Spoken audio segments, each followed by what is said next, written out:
Right, welcome to it. Another day, another recording, another weekly wrap up with Jeremy and Steve. And Jeremy with all the insights on the phenomenal performing athletes that we've got all over the world. Some absolutely spectacular results this week.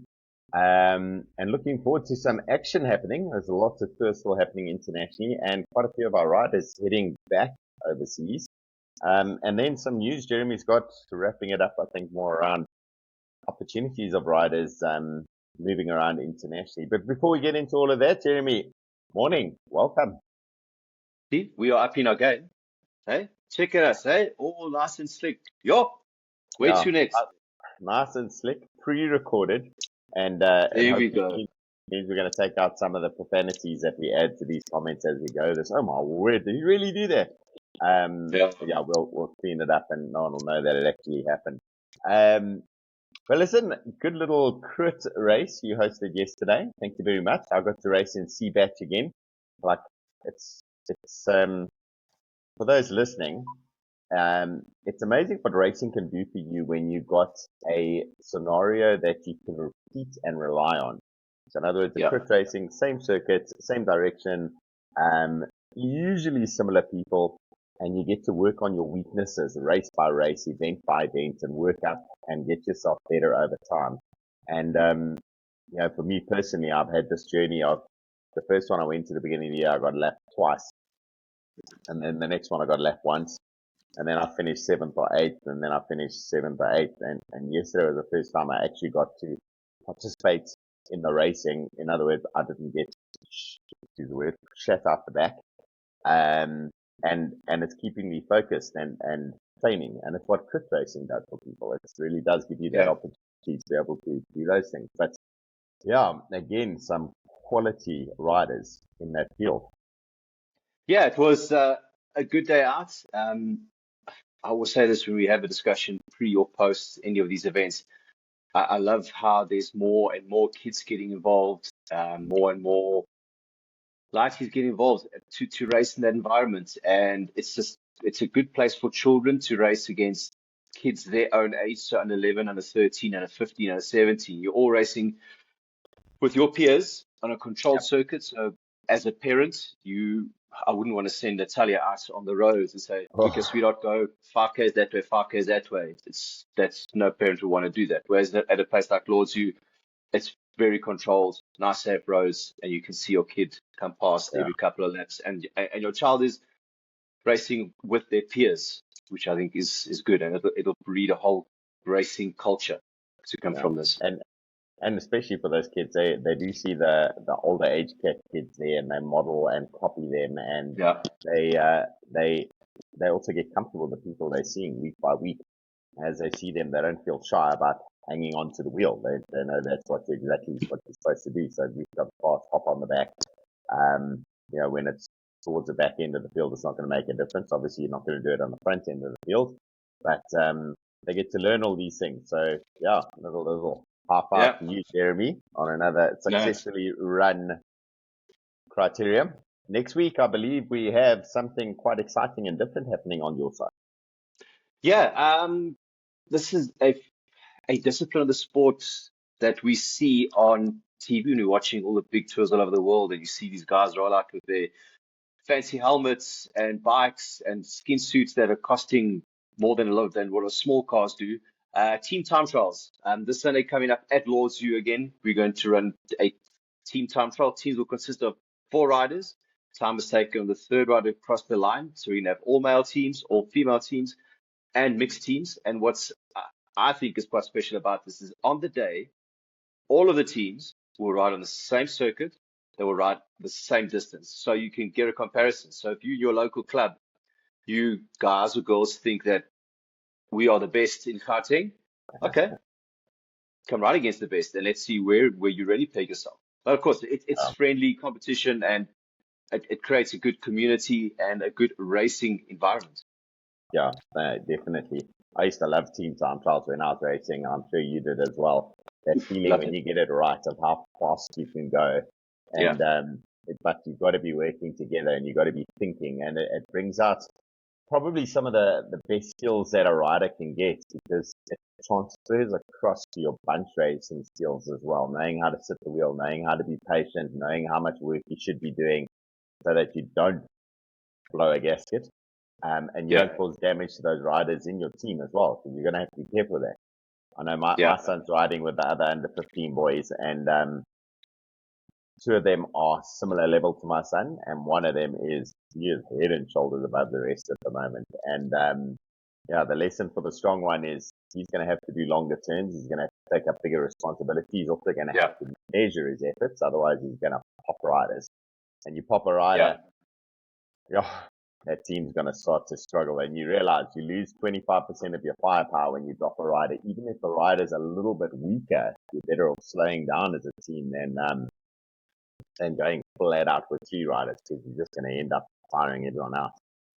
Yeah, like you say, it's a good opportunity for riders to learn how to dose the effort, balance the effort, and ride together as a unit. Yeah, and the other side to that is it gets a group fierce going, gets the guys talking to each other. So it's not individual anymore. So I picked up the race yesterday. It's me. I socialize with everybody. It's lucky to see everyone, but it's no team dynamics going on for me. I'm there to race and try and see how well I can do. Whereas when it becomes team, the guys are calling each other, checking what they're going to do, what time they're going to get there, are they going to do a warm up together? So this whole chaos comes together. And it's part of the intro story I wanted to talk about, which is a bit of sport as purpose. And we're talking about how South Africa can be such a we got a massive alcohol consumption problem, drug problem, social behavior problem, impatience with each other problem, and sport eliminates so many of those things. Because I noticed it yesterday driving to your event. I'm driving up Morne Road. It's on the edge of Tembisa, and there's some guys at like 8 o'clock in the morning walking down the road with a quart of beer. You can see he's trash. It's like one at a time they're walking down. I'm thinking, how do they let them out there? And just down the road, there's the police zapping everybody looking for pride. But they're not out there keeping control of things like excessive alcohol consumption, which is causing all sorts of problems. But on the way, contradicting that, is a group of runners out there. Big smiles on their faces, looking lean and fast and social and tapping out a rhythm as they're running. And as I drive past them, I give them a wave. They all wave back, like sense of community, sense of purpose, And that reason to, like, would I have, if I didn't have the sport, would I have got up and done what I did on Sunday morning? No, the sport gave me that purpose, gave me the reason to do something, and your event gave me something to do. Like, I was so scared. I got up at like 5 o'clock and I got on the indoor train at 5:45 so I could warm up. I didn't blow my lungs out. And then I went and did the race, and later on I went and did another ride. I loved it, like a day of sport, and it's healthy, it's fun. Sport's purpose is powerful. So again, to anybody who's listening, enter the events, go and do the events, go and do the training for the events, make them big, scary events, get entering and do your thing with it. Yeah, very, very cool. Do things that will frighten you and yet excite you and motivate you. Yeah, absolutely. Talking about that, Jeremy, how's the running going? Do things that will. No, I can say it now because I'm running. But 2 weeks ago, you were running and I wasn't. Yeah. No, not today. I've got this Monday's admin day. There's still a lot that needs to get done. So, no, there's not going to be time today. But tomorrow, yeah. Tomorrow we'll be out there. I think you must give us one of those motivational messages from your phone. There we go. Yes. Give everyone the David Goggins treatment. Yes, do it. The Jeremy Martin's treatment, not the David Goggins wishes he was Jeremy Martin. So Jeremy, let's get on with it. Lots of activities happening. The standout one for me was the youngster with the purpose. We spoke about sport with purpose. And Byron, absolutely insane performance from him. But let me hand over. You're the man with all the knowledge, all the experience, all the insider insights into what's happening in the racing world. Shoot.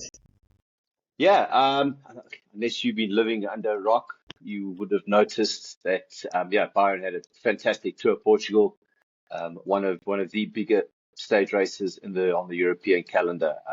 On stage four, he took the win on one of the mythical climbs of the Tour of Portugal. That raced him up into the top three on GC.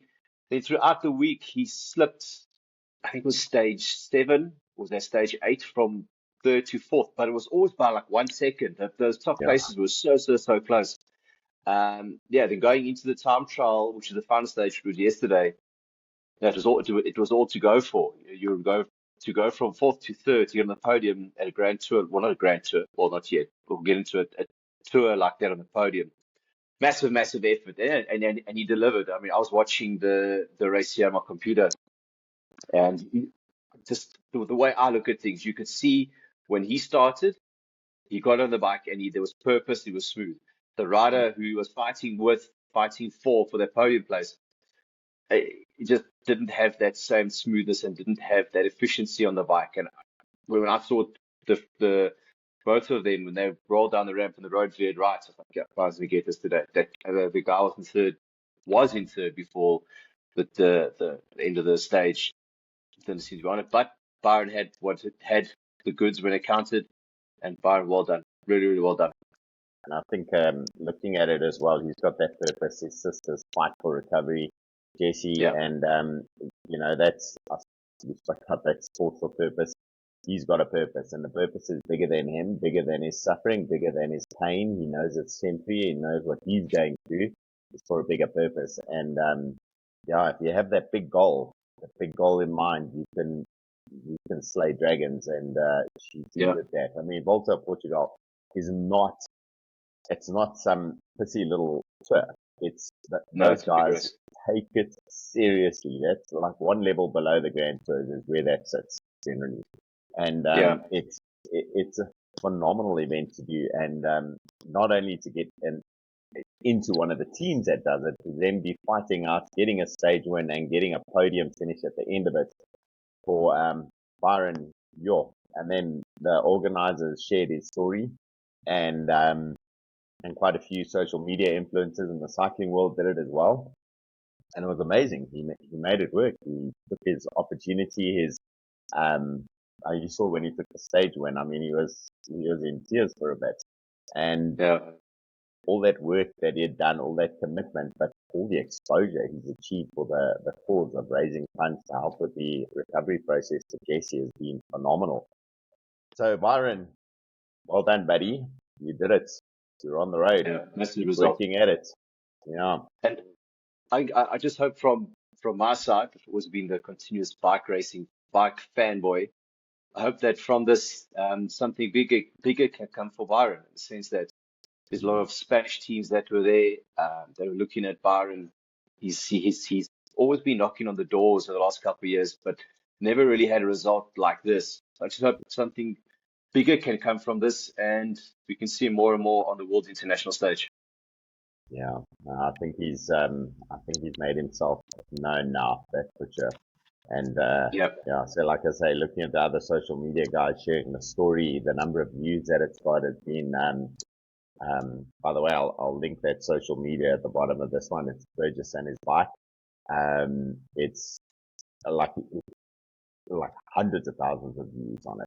And then Volta Portugal put a story out there as well to Yeah. punt and promote it, which went out to another couple of 100,000 people. So Yeah. his message has gone bigger than what I think they ever dreamed. And it was because Byron stuck to his guns. He carried on with the training. His purpose was there. He got over the suffering. He was doing it for more than himself. Love it. Love it. Yeah. Very good. Anyway, what else you got, Fred?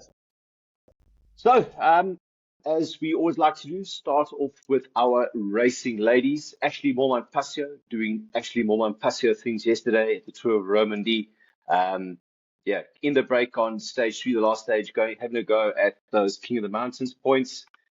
Yeah, she ended up rolling in 19th place on GC top 20, and I think more importantly than that, her team, ASG Sudal, they took out the team competition, and Uska Zagat Mrs. Tadej Pogacar. She was second overall. So Ashleigh, as always, wherever she goes, you know that she's in the race.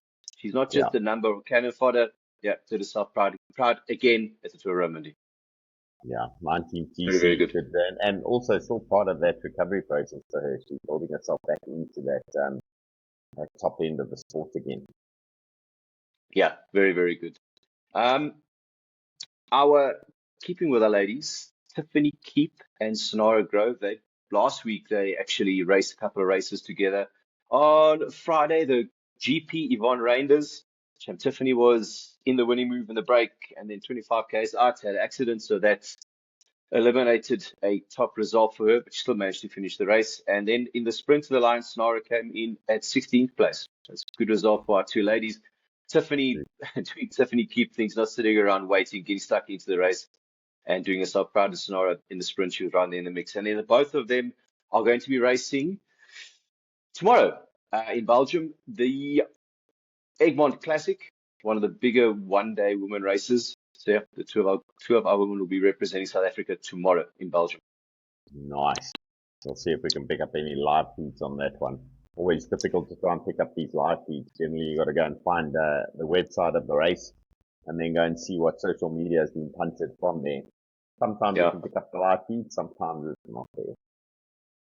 Then, speaking of Belgium, sticking in Belgium and racing, Maddie Le Roux, she is going to have a first race back at the end of this week at the Grand Prix Limousin Van Im.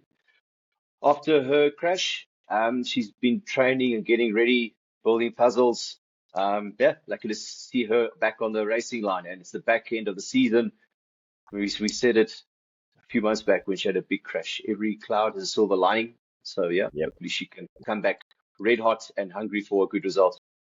Yeah, and she's going to love it in the racing as well. She's been so hungry for this. It's going to be almost like a relief to get back into that racing environment. Yeah, definitely. Wish her the Then best of luck. Danielle van Niekerk, she raced on Friday night in T-Town on the track to the town, that omnium there. Points race, she ran 7th. The elimination, she ran 10th. The tempo, she ran 3rd. In the scratch race, she ran 6th.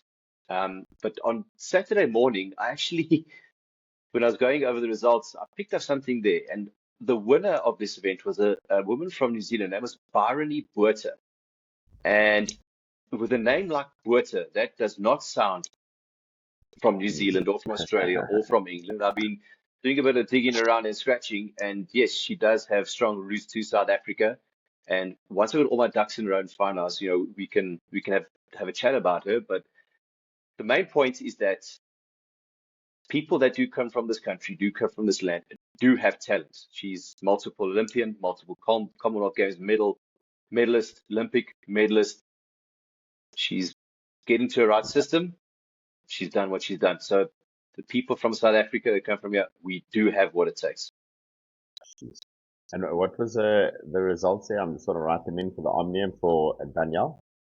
So points 3rd, elimination 10th, Yeah. tempo 3rd, scratch race 6th.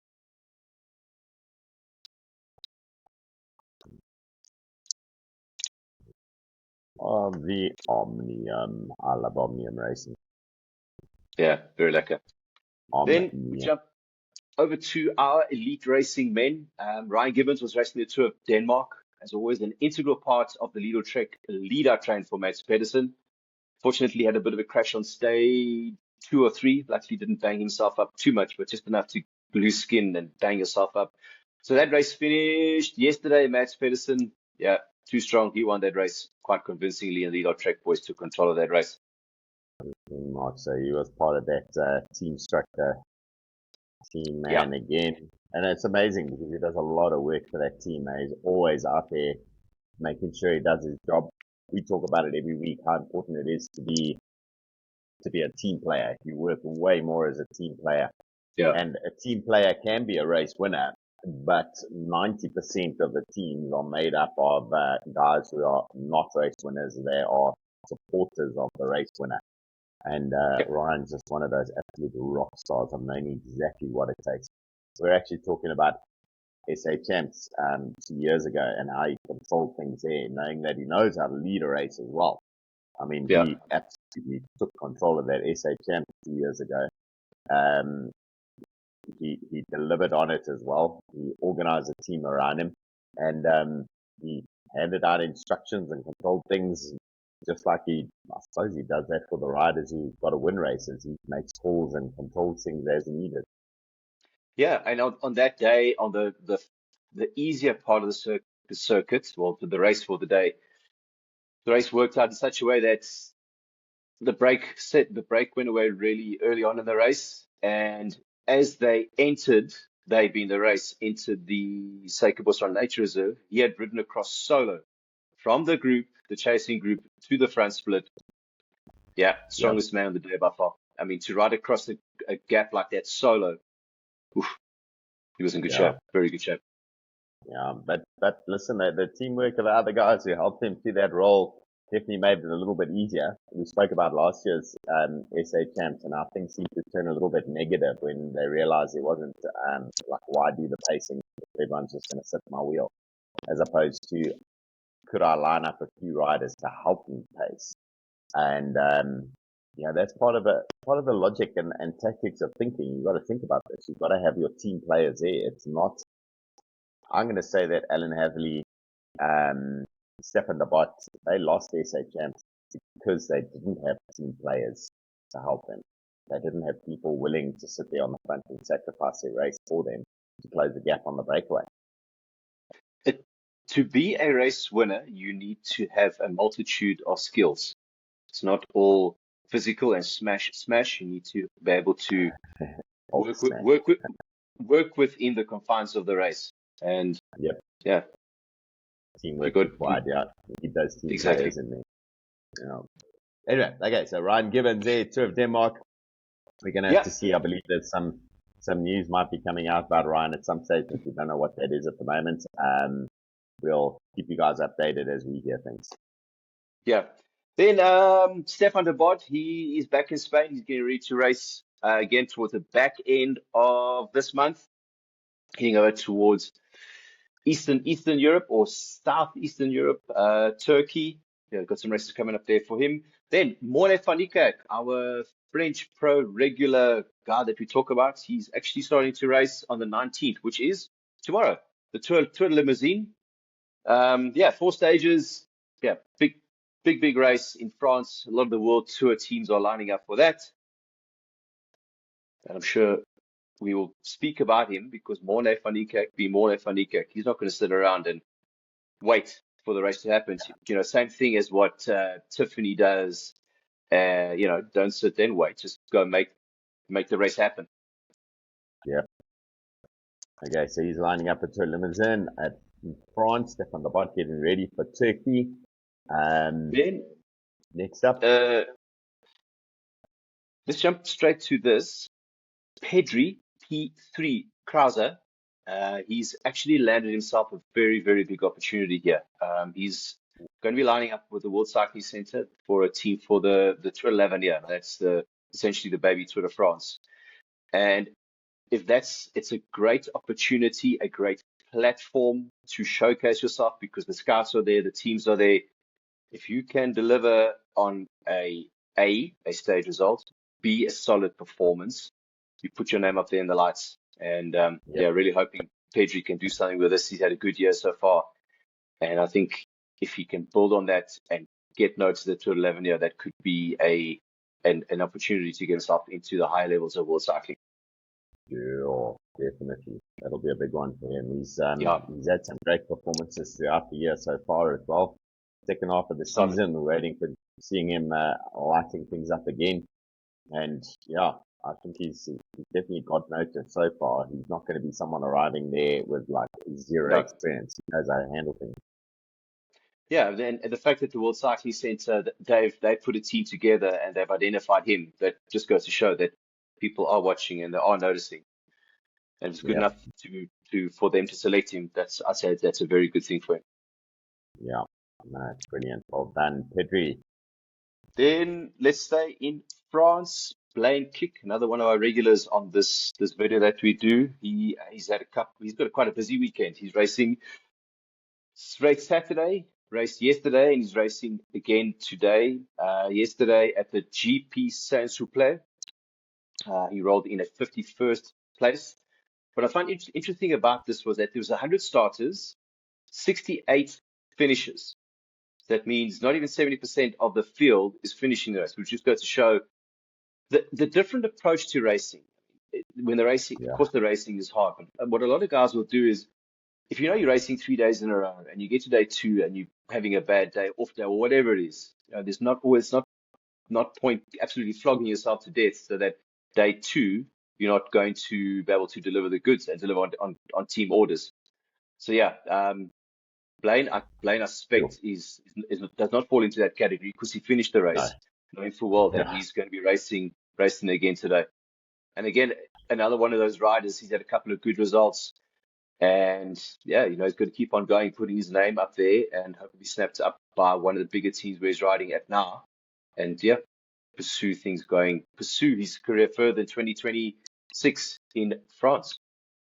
Yeah, I can see these all these South Africans that are performing each in their own little bubbles are going to start coming together at some point, and we're going to see them teaming up, 2 or 3 riders in a team, starting to work for each other, look after each other. They've got the experience now, they've got the confidence, they know what they're good at, and I can see a few of these riders coming together, like a Blaine Kick and a Pedri Crause together in a team. They different style of riding. They would be complementary to each other, not competitive to each other.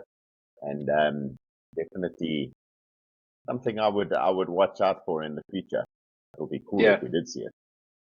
Another one of those riders who could fall into a similar situation with these two guys was Kieran Gorge. We've often spoken about him. Quietly goes about his business. You're not too flashy. You don't hear about all his song and dance all over the place. He raced in Italy on Saturday at the GP Capo d'Arco, and he rolled in 12th place. Yo. Last weekend he was 7th. Last weekend, not now, and on Saturday he finished 12th. So clearly he's on a bit of a good run, and this is not his first time that he's been at or under the top 10 at races in the last little while. Yes, that is phenomenal. So he's another one that's like very similar to what we've been seeing with someone like a Pedri Crause, he's in the mix, he's doing his thing, he's quietly getting on with it, not a massive amount of social media, no noise about it, just stick to the job at hand. And like we almost need to send some social media teams out there to follow these guys for a while, because it is like the stories to be told here. I mean, that's a phenomenal performance plenty of the GP couple guy for. Yeah, very, very good. Again, the guy quietly goes about his business, just get shit done. Good on you. Getting shit done. Well done, Kieran. Then we're going to hop over to the other side of the world in China. 2 guys there, Callum Olmiston and Jose Kleinsmith, are riding for Chinese pro team. They raced yesterday at the race called around Chagan Lake. Speaking to Jose earlier this morning, he said a big break went early on in the race, and him being Jose and Callum found themselves in it. And then a little bit later on, the group split up again. Callum got himself into the second split, and Jose went back into the group. And Callum managed to round off and getting a very solid 9th place, top 10 in the Chinese Pro League one-day race. And Jose was in the sprint for the back end of the group, and he managed to roll in 30th place. 30th. Well done, guys. Yeah, we were talking about how that Chinese, or the racing on the east side of the world has absolutely gone up a level. And it's become a serious professional league there. There's some top-end racing going on that side. Yeah, and we're going to touch on this just now. There's another South African that's going to be heading that way in the not-too-distant future. So things are happening in the East, and it's securing top international riders. Yeah, and a bit of seniority going on as well, helping those riders make their way across into that environment, which would be worth the acknowledgement as well. Yeah, 100%. Then hopping back to Spain, Joshua Dyke. He is actually racing today, a one-day race in Chativa. Then on Wednesday, he starts a 5-day stage race called the Castilla de la Manche. So he's racing Okay. Monday, Tuesday off, and then a 5-day stage race starting on Wednesday. Yo. That's the way to do it, though. Get into the racing and get used to the process. 100%. Get used to racing, yeah. Get your high intensity. You have some good days, some not so good days, but keep on going, keep on moving with the process. Yep. Then another South African rider, Carlo Engelbrecht, he's still in Belgium. He's got 2 races coming up this week on the 20th, which is Thursday. He's racing up at the GP Tourhout, and the 23rd, which is Saturday, the GP Oudegem. So he's also busy applying his trade in Belgium. And something I picked up on the weekend, Ethan Coulson. He Yes. has flown out to Belgium to get some racing in. So I'm sure also we'll be getting some information from him and adding to our list of things that are going on. Sure. Got quite a long list of riders going on at the moment again. And these are just the ones we know about. Yeah, and there's more that's coming. The boys are busy. Then we get to our 2 South African riders that are ready for the Maida Pro Cycling team that are from Algeria, Emil van Niekerk and Warren Moolman. They flew out on Friday night. They are currently now in Poland. They've got a couple of one-day races there. Then in the back end of August, they're going to be going to Oman. I think it's a 4-day stage race. So yeah, they've had a couple of issues. They haven't been able to get themselves across there now, but yeah, seems like they got all that paperwork sorted out, and they're lining up back at the races. I mean, I know Emil van Niekerk came to a few of the East Side crits. You could see he had a little bit of ring rust, but when it came down to sprint and it counted, he delivered. So big, strong guy, obviously keeping himself in reasonably good shape in South Africa, and I hope that he goes. He's definitely going to be hungry. He hasn't raced for a while. He's going to want to win races. Yeah. That's good. Well, good luck, boys. We'll be watching and cheering. On to our junior riders. We've spoken about this a lot in the last couple of months. We've got a very good crop of junior riders that are moving through now. Gustav Roller, he flew out back to Belgium about a week ago, and he had his first racing this weekend at the Ronde des Vallées. 2 days, 3 stages. Day 1 was the opening road stage. Day 2, the morning was the time trial. Later afternoon was the road race. Things that I picked up here that are worth mentioning is that on the time trial, he finished 21st. So in 21st in the time trial means you've got the power, and I suspect same sort of thing with Gustav that would be with Emil and Warren, that little bit of ring rust, that European racing is, he was in South Africa for a while now, doing a lot of hard work and training, but you're not quite race ready yet. I think give him not too long and he'll be right up back in it again. Yeah, you have to sharpen that pencil a little bit as you get into the racing, learn to push those limits again. South Africa doesn't really give you the opportunity to push those limits, but he did lots of hours, many hours of training here, so he's got a solid base built up in him, and he's going to handle that racing just fine. Yeah, he'll be good. Also, Junior World Track Champ starts the back end of this week. So he'll be lining up for that. You got Morgan Jones, Noah September, Zane Salzwedel, Gustav Roller. I missed 2 riders, yeah.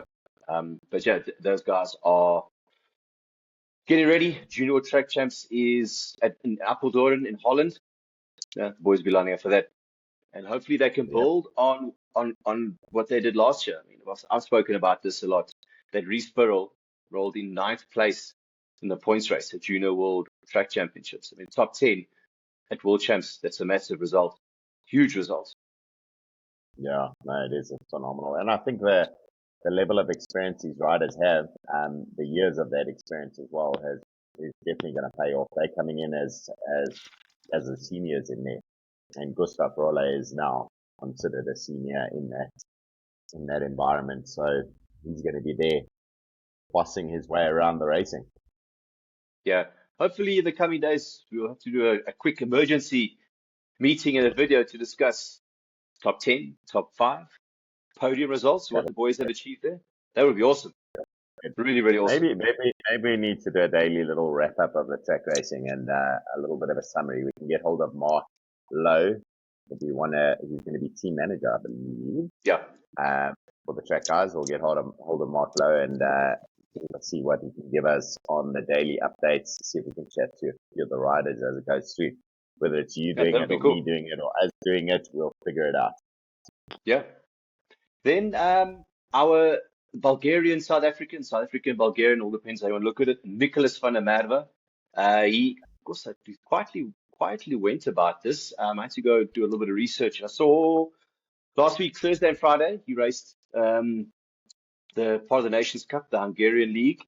Very, very good time trial results. He ran in 30th place, but just get this, the average speed for the time, his average speed for the time trial was 48 kilometers an hour.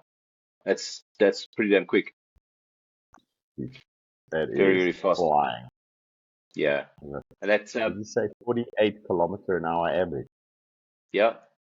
Quick. Oof, that is he fast. ended up 36 on GC at the Nations Cup in Hungary. Yeah. Nice work, Nicholas. Then Zander Rasmus racing for the Krabby Destiny team. He lined up in Limburg yesterday. What is yesterday? Yeah, yesterday. He came in a very credible there, 29th place in the group sprint. So it's Zander Rasmus, hot off his international results in Germany last weekend. Yeah, straight back into it again this weekend at the Limburgse Pijl. Nice.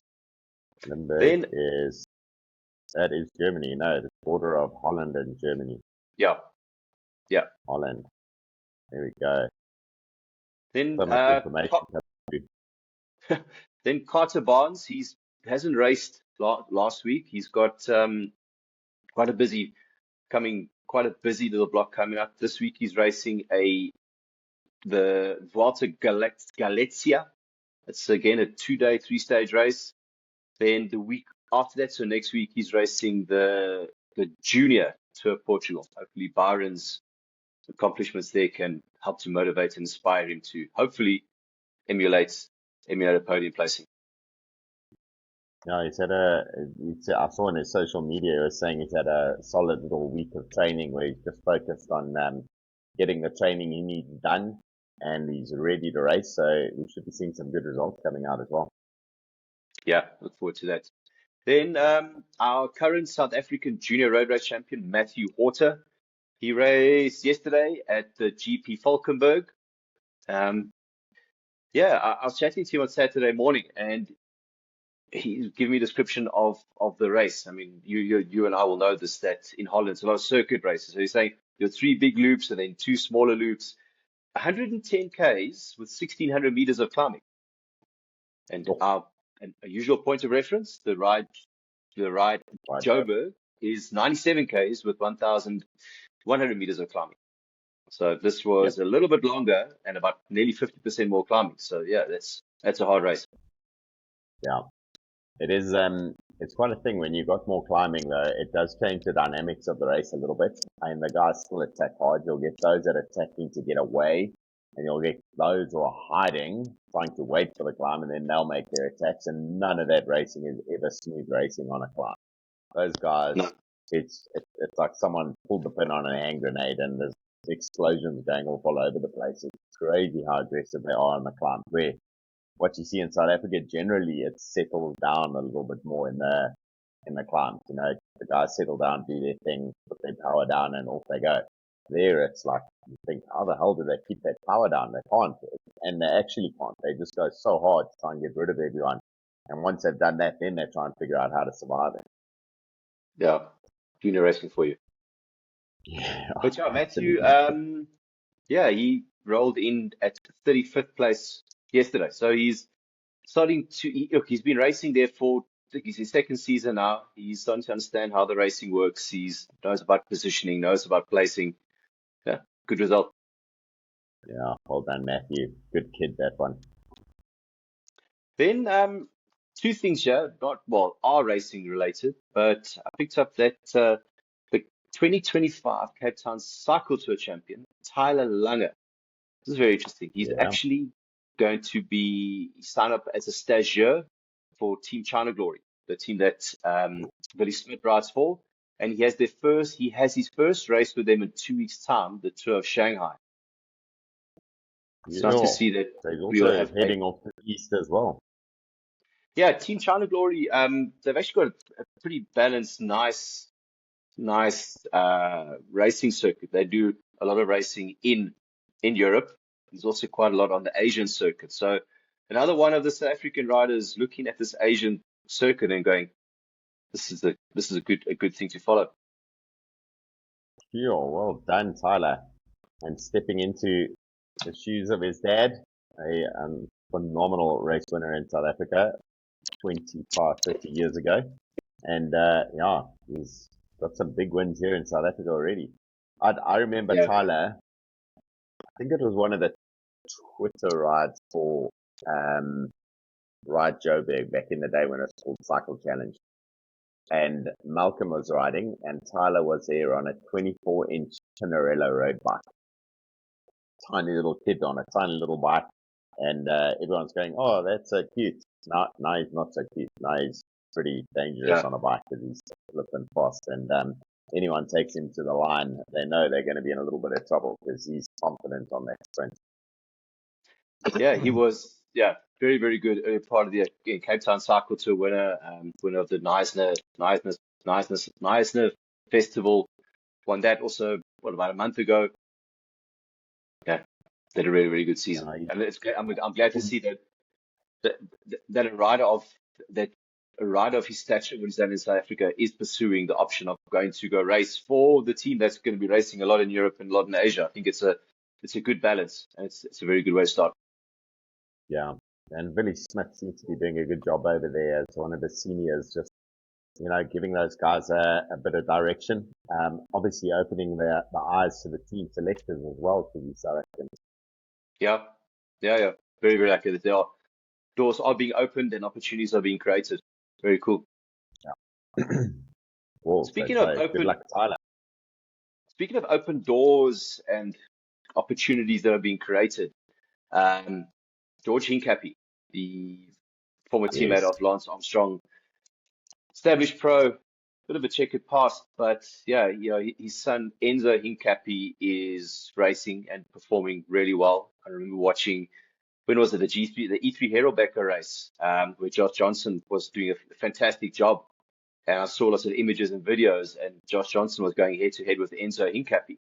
So George Hincapie has a motive now to get involved and try and create platforms where his son and the younger generation of Americans can move back into the top level of world cycling. So there is going to be a team starting up. I think it's next year. Obviously not straight into World Tour, but they need to build up that. And word around the campfire is that he is a South African rider that is going to be part of this mix. And it's, interesting to see. We don't know who it is as yet, but we will find out. If you put two and two together, Hincapie, the team is going to be based in the US and then in Girona in Spain. And if you put two and two together, just have a look at the South Africans that are based in Girona. I think from there you can make your assessments as to who you think it could be. There are quite a few South Africans that are in and around that area. I'm flipping intrigued. I have no idea who this is. Well, for the guys who are listening, who do you think it's going to be? Who's your pick on this? I'm looking forward. It will come out probably the next month. If I had to hazard a guess, I'm going to watch this one quite intently. The story is going to develop. We're going to find out who it is. I'm pretty certain that someone's going to let the cat out the bag at some point. Yeah, so Steve, that's me for Monday and all the details that I could pick up. Yeah. Nice. So I had one extra one, which was I think it was a little bit older than you. I think he was 2 years older than me. Anton Vermaak, who was a Belgian South African now living in America. His son is just being signed by UAE Emirates. UAE, I saw that, yeah. Yeah. How's and that you know for his coach a is? nice... Who's his coach? This Jeremy coach, Martin. This guy, his father was a prolific coach on the track, probably a little bit before your time. And this rider has also then raced on the track and is also a coach now. Oh, They really? got Who's that? French connections. Hmm. Simon Should Kessler. we ask if you want to guess? Oh, Mr. Kessler. Simon Yes. Kessler, yeah. Yes. Pretty cool that we thing. got to build this list up one day of all these names you mentioned. In fact, what I'm going to do, I'm going to try and run these names that I run every single week into an Excel spreadsheet and see how many names uniquely mentioned every single one of these weekly reports we do. It's crazy. Yeah, and it's, Steve, you know, the reason why we do this is that we can highlight that there are South Africans around the world and they are performing at the highest level, despite all of the odds stacked against them.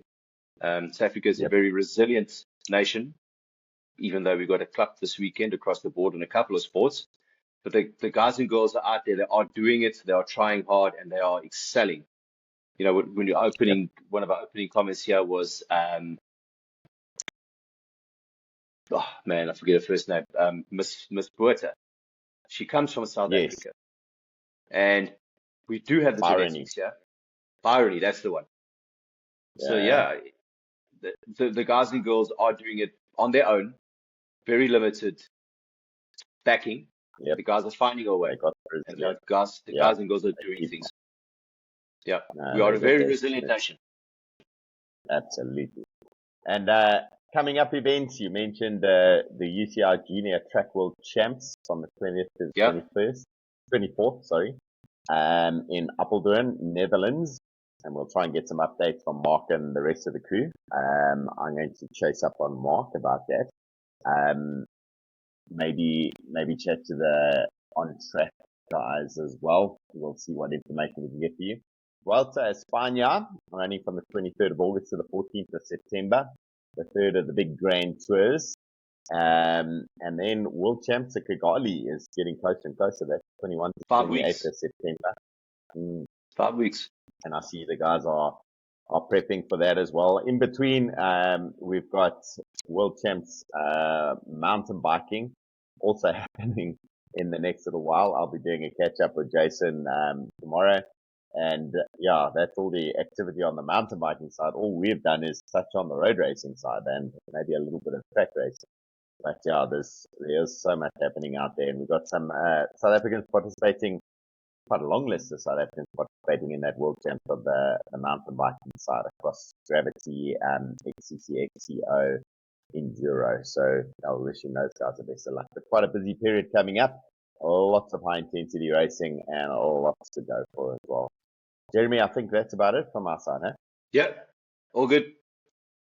Okay. Jeremy, we'll see you out there for a run. Okay. Looking forward to that David Goggins message. And you'll be I'm getting take my dogs out for a run. Yeah, I'm going to do my push-ups, 100 push-ups. Join me if you can. And yeah, thanks for all that notes. And to all those riders, well done. Remember, guys, send us updates. We're not going to know what's going on if we can't see it. So even if it's dropping a voice note or DMing us on Instagram or something like that, send the notes through. Let us know what's happening. We'll share the news to you. Tell people what you're up to. We'd love to hear it. Jeremy, Thanks very much. You've been absolutely amazing again. Chat later. Cheers, guys. See you later. Cheers. Bye-bye.